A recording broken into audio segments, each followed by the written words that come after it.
Hello and welcome to part 2 of my Miami guide! If you haven't seen part 1 yet, it is my previous video.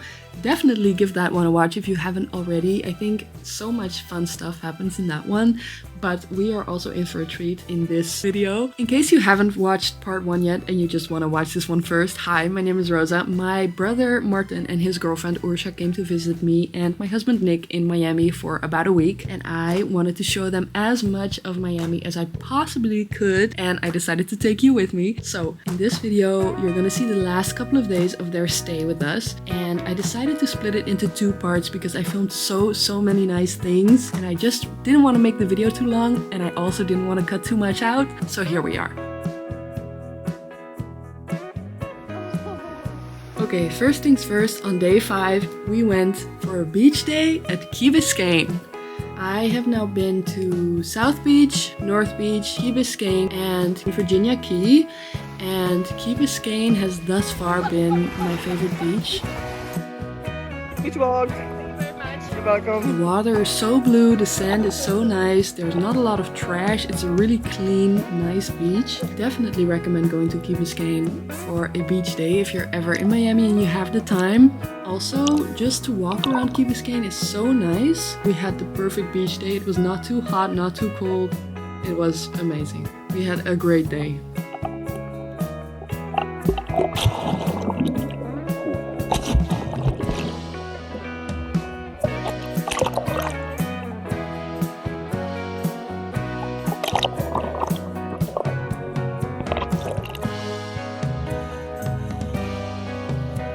While we were waiting for our Uber to arrive to pick us up and bring us back home, we saw this raccoon. It is so cute.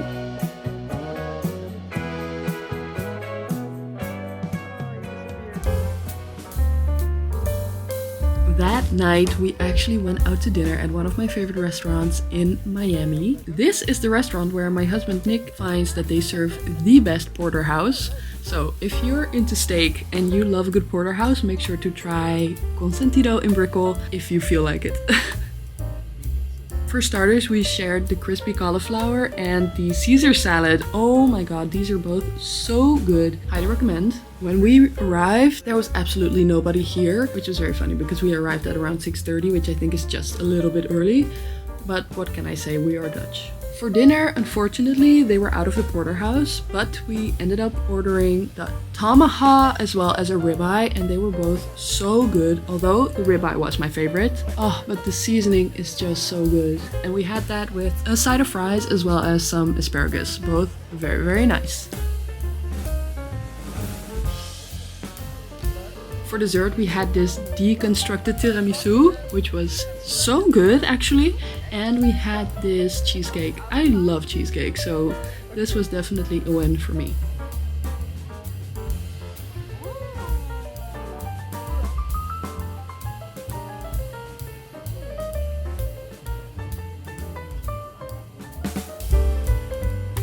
On day 6, the plan was to explore Midtown, but first, breakfast. So we decided to go to Raccoon Coffee in Brickell to have some breakfast, because Raccoon has absolutely the best breakfast bagel that I've had. So good. And also the coffee is great, which is very important to me. So we had breakfast here, which was so nice. And sitting by the water here, having a good coffee and some breakfast is definitely such a good way to start a day. Especially with these Christmas vibes going on right now. So cozy.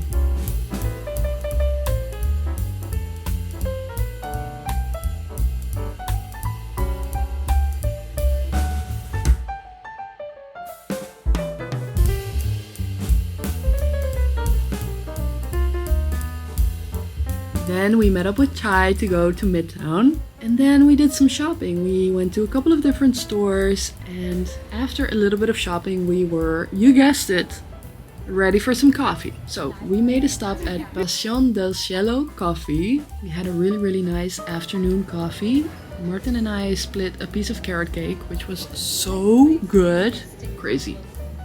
Okay, this is the Pasion Del Cielo Coffee, Midtown location. While we were filming here, Chaithra was taking some pictures of me, and it was so funny. Ah, not the angles. Taking pictures. And then we ended our trip by going to Trader Joe's. Definitely one of my favorite stores ever. Also, how can you not get in the Christmas spirit with these beautifully decorated palm trees? So cute!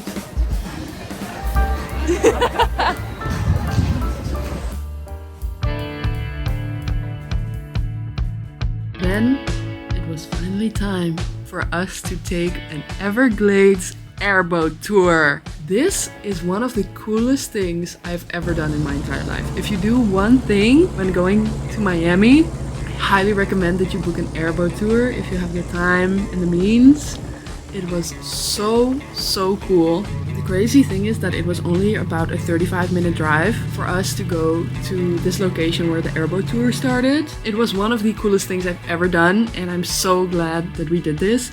Also, I think we had a really good day because we ended up seeing about 4 or 5 alligators, which was so sick. You get so close. But even just seeing the nature here and being on this airboat, which makes you feel like you're floating, it was such a cool experience and I highly recommend it. This is where we first spotted our first alligator. And you can even hear her hissing. That's your first warning sign you're going to get from a gator. He's hissing at us, getting real loud. That's our first warning sign.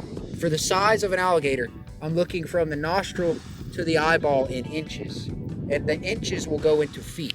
So on her, that is 7 inches, which should be 17 and a half centimeters, I think. And so I think that's 7 inches. It's a 7-foot alligator, roughly. This scared the living crap out of me. Our tour guide, Daniel, he was amazing. He gave us such a good tour. He gave so much background information. It was so nice. But he was telling us at this moment about how an alligator this size can easily jump in your lap with just its tail. And she was already hissing at us, so I was like, let's back the fuck up. But Daniel wasn't stressed. I was though. Anyway, spoiler alert, we all lived, so we were all okay, but this was definitely so crazy. Also, Daniel has definitely made a lot of bird friends on these tours because we had lots of visitors.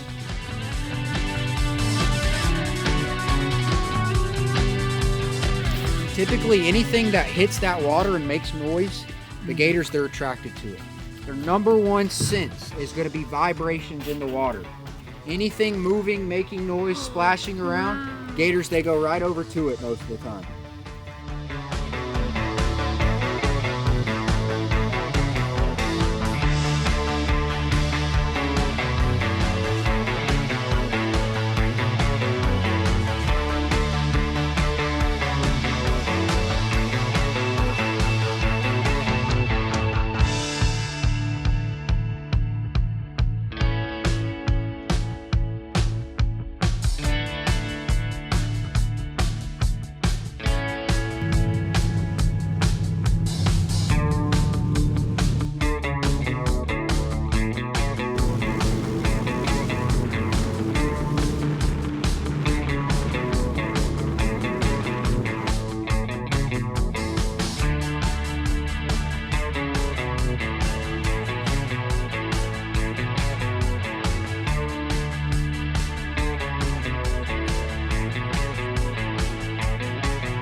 Actually, while we were looking at this alligator that we saw, we were quite close.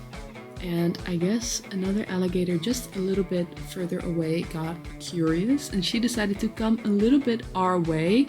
But the alligator that we were closest to was not amused and she decided to go after the second one, which was so crazy. Daniel, our tour guide, actually decided to distract her. I'll go beat her up now. She's leaving. Look, we'll get her back over here. Ah, she actually stopped swimming. Yeah.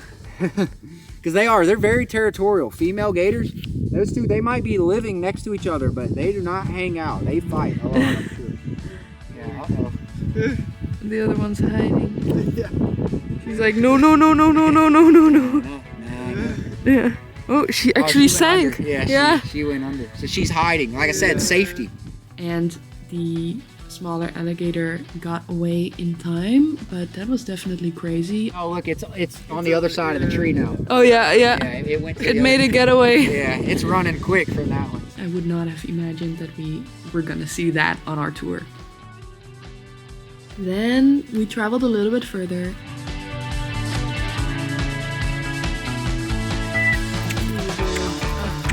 And we saw some beautiful birds as well as a soft-shell turtle. So yeah, that's the only animal an alligator won't eat. That's one of the babies right there.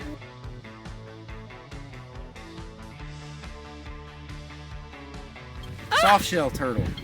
Now that thing is just called a soft shell turtle. That shell is not soft. That one even has gator marks on it going this way.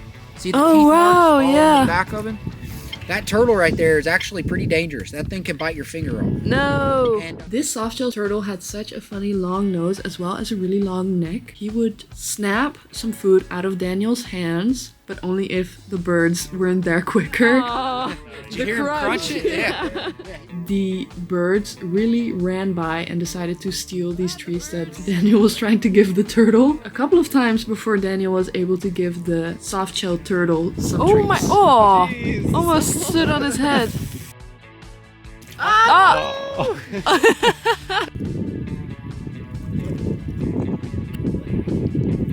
Yay! Yeah, they don't- I can't tell you enough how cool this was. I think we also had a really good day because we ended up seeing I think 4 or 5 alligators as well as these birds and the turtle, and it was just amazing to see this nature. It's so impeccable, and I highly recommend you do an airboat tour if you have the time. So if you're already a little bit tempted, let this be a sign to do it because it was one of the best experiences of my life. On day 8, we decided to go to a Miami Heat basketball game, and it was so exciting. Okay, so a little backstory. Urša is actually from Slovenia, and one of the best Slovenian basketball players is playing for the Dallas Mavericks, who were playing the Miami Heat in Miami this night. So we decided to go to this game. Well, unfortunately for us, Luka Donçiç was not playing this night, so we unfortunately were not able to see Luka Donçić play, but it was still so much fun to see the game between the Heat and the Dallas Mavericks. Also, I have been to 2 basketball games thus far, but it was definitely the most exciting basketball game I've been to. The teams were neck and neck the whole entire game. I was on the edge of my seat the entire time. And in the last 8 seconds of the game, the Heat was 2 points behind the Dallas Mavericks. But then Jimmy Butler dunked a ball and scored 2 points, making it a tie when the game ended. We got 5 minutes of overtime, which was so exciting. Again, the teams were neck and neck. Thanks again to Jimmy Butler. The Heat won, and oh my, it was one of the most exciting games I've ever seen in my entire life. It was crazy. So that was my guide to Miami. I really hope it could be of any use to you. Maybe you got some inspiration for your next trip to Miami, or maybe if you live here, I could have shown you some new places. Yeah, I want to say thank you so much for watching, and I'll see you in my next video. Bye! So this was definitely a high note to end our week of exploring Miami on. On that same note, I'm gonna end this video here. I want to thank you so much for watching, and I'll see you in my next video. Bye!